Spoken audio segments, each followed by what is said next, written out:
Hello नमस्कार दोस्तों। बिहार जमीन सर्वे के वंशावली में दर्ज होगा बहन बेटी का नाम। क्या हिस्सा मांगने पर देना पड़ेगा भूमि?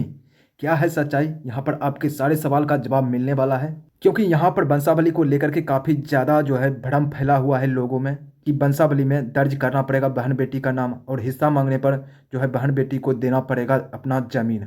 तो क्या है हकीकत? क्या महिलाओं को पिता की संपत्ति में अपने हिस्से की प्राप्ति होगी या फिर नहीं होगी? सारा कुछ जानकारी आपको मिलने वाला है। और जितने भी वंशावली से रिलेटेड आप लोगों का सवाल है भाई, यहाँ पर सारे सवाल का जवाब मिल जाएगा। तो वीडियो को आप लोग लास्ट तक वॉच करिएगा, तभी आपके सवालों का जवाब मिलने वाला है। लेकिन उससे पहले अगर आपने यहाँ पर वीडियो को लाइक नहीं किया भाई, तो वीडियो को लाइक करके चैनल को सब्सक्राइब जरूर कर लें। तो यहाँ पर भाई वंशावली को लेकर के एक पोस्ट किया गया कि वंशावली में दर्ज होगा बहन बेटी का नाम या फिर नहीं, या किस स्थिति में बहन बेटी का नाम दर्ज होगा। तो यहाँ पर राजस्व एवं भूमि सुधार विभाग के द्वारा एक पोस्ट किया गया है, पेपर अनाउंसमेंट भी किया गया है। तो हम वो पोस्ट आपको दिखाना चाहते हैं जो कि ट्विटर पर किया गया है। तो यहाँ से हम चलते हैं, पहले वो दिखा देते हैं, क्योंकि यहाँ पर ये भी देखना बहुत ज़रूरी ही है भाई, क्योंकि यहाँ पर राजस्व एवं भूमि सुधार विभाग के द्वारा पोस्ट किया गया है ये। और नीचा स्क्रॉल डाउन करोगे तो यहाँ पर आपको देखने के लिए मिल जाएगा, जैसा कि आप यहाँ पर देख सकते हो कि यहाँ पर भूमि सर्वेक्षण दौरान आम जनता की भ्रांतियाँ दूर करने में जुटा है राजस्व एवं भूमि सुधार विभाग। क्योंकि यहाँ पर रैयत लोग के मन में काफ़ी ज़्यादा भ्रांतियाँ फैला हुआ है। तो उन्हीं भ्रांतियों को यहाँ पर दूर करने के लिए राजस्व एवं भूमि सुधार विभाग के द्वारा ये पोस्ट किया गया है। आपके पास कागजात है या फिर नहीं, या फिर वंशावली में क्या जरूरी है बहन बेटियों का नाम दर्ज करना, या फिर किस स्थिति में बहन बेटी का नाम दर्ज करना पड़ेगा वंशावली में। तो सारा कुछ यहाँ पर आपको देखने के लिए मिल जाएगा भाई, तो वीडियो को लास्ट तक वॉच करिएगा। तो जैसा कि आप यहाँ पर देख सकते हो कि वंशावली में दर्ज होगा बहन बेटियों का नाम, मांगने पर देनी पड़ेगी हिस्सा, मतलब कि भूमि। क्या है सच्चाई? सारा कुछ हम आपको बताने वाले हैं। यहाँ पर जैसा कि आप देख सकते हैं, बिना जमाबंदी रसीद वाली जमीन का खाता बिहार सरकार के नाम से खुलेगा। क्या है सच्चाई?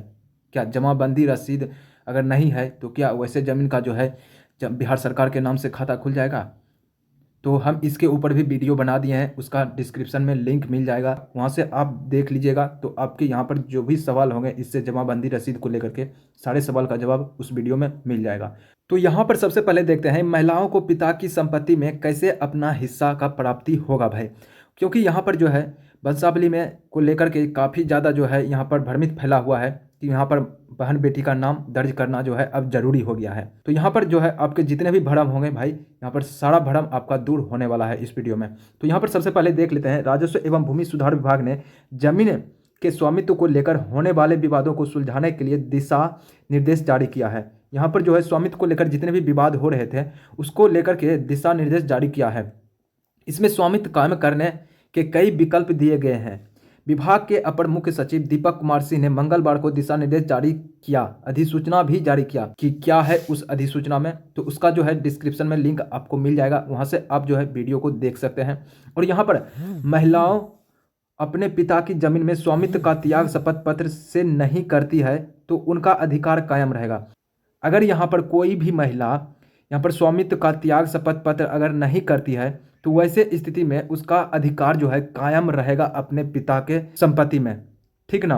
वंशावली की घोषणा में बहन बेटी का नाम दर्ज करना ही होगा। वैसे में किसी रैयत का जमीन पर शांतिपूर्ण दखल कब्जा है, स्वामित्व के नाम पर सिर्फ लगान रसीद है, ऐसे मामलों में भूखंडों के चौहद्दीदारों के बयान पर निरीक्षण प्रतिवेदन तैयार किया जाएगा। रैयत के नाम पर खेसरा पर दखल कब्जा है, ना जमाबंदी कायम है और ना रसीद है, ऐसी जमीन का खाता अनाबाद बिहार सरकार के नाम से खुलेगा। अभियुक्ति कॉलम में अवैध दखलकार का नाम दर्ज होगा।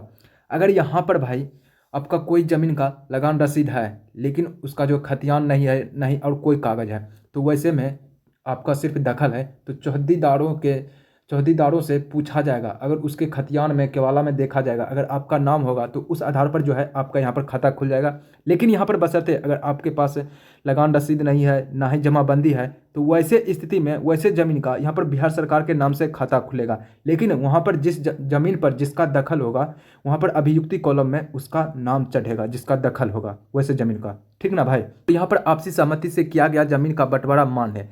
यहाँ पर देखते हैं भाई, आपसी सहमति के आधारित सभी पक्षों के बीच हुआ हस्तांतरित बंटवारा मान्य है। इस आधार पर सभी पक्षों का खाता खुलेगा। हिस्सेदारों में असहमति होने पर संयुक्त खाता खुलेगा। अगर यहाँ पर आप जो है अपना ज़मीन का बंटवारा कर लिए, हस्तांतरित बंटवारा हो गया, अगर आप चाहते हैं अपना अलग अलग खाता खोलने के लिए, यहाँ पर अलग अलग आपका खाता खुल जाएगा। वहीं हिस्सेदारों में असहमति अगर आपका दिखेगा तो यहाँ पर जो है सभी का संयुक्त खाता खोल दिया जाएगा, ठीक ना। अगर बंटवारा निबंधित और साक्ष्य न्यायालय द्वारा किया गया है तो उसके आधार पर भी है हिस्सेदारों का अलग अलग खाता खुलेगा।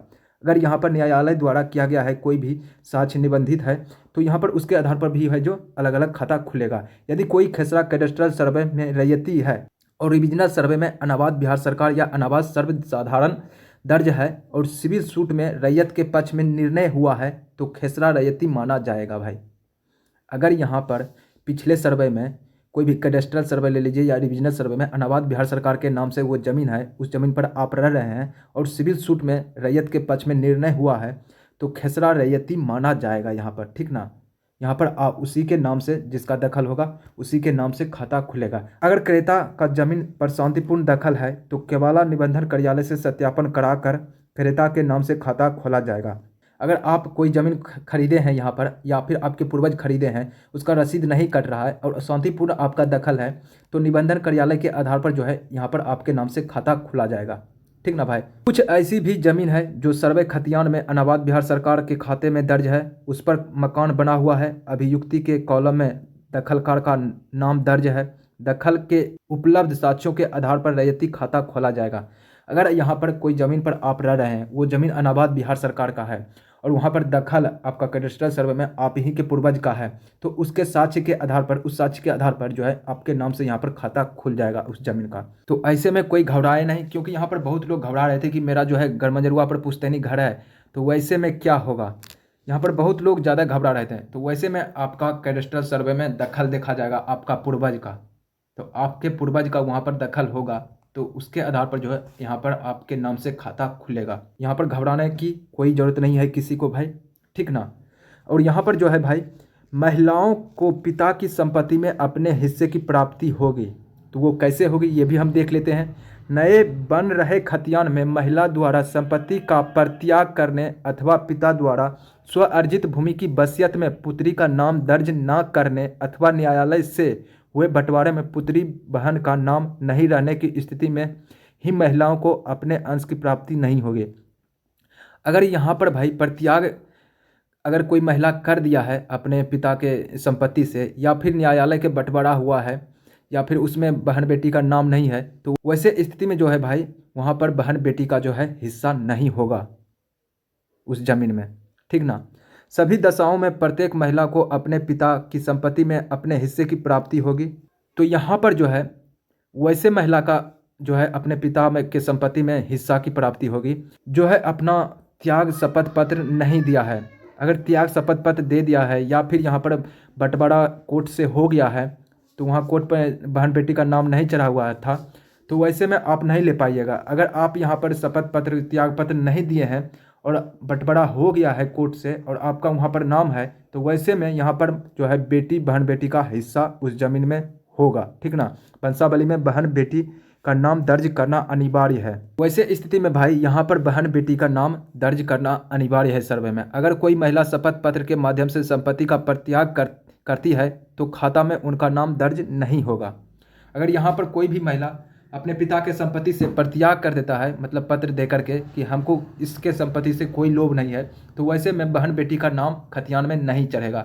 लेकिन हाँ, वहीं पर अगर वो परित्याग नहीं करता है तो वैसे स्थिति में जो है बहन बेटी का नाम चढ़ेगा ही चढ़ेगा हर हाल में।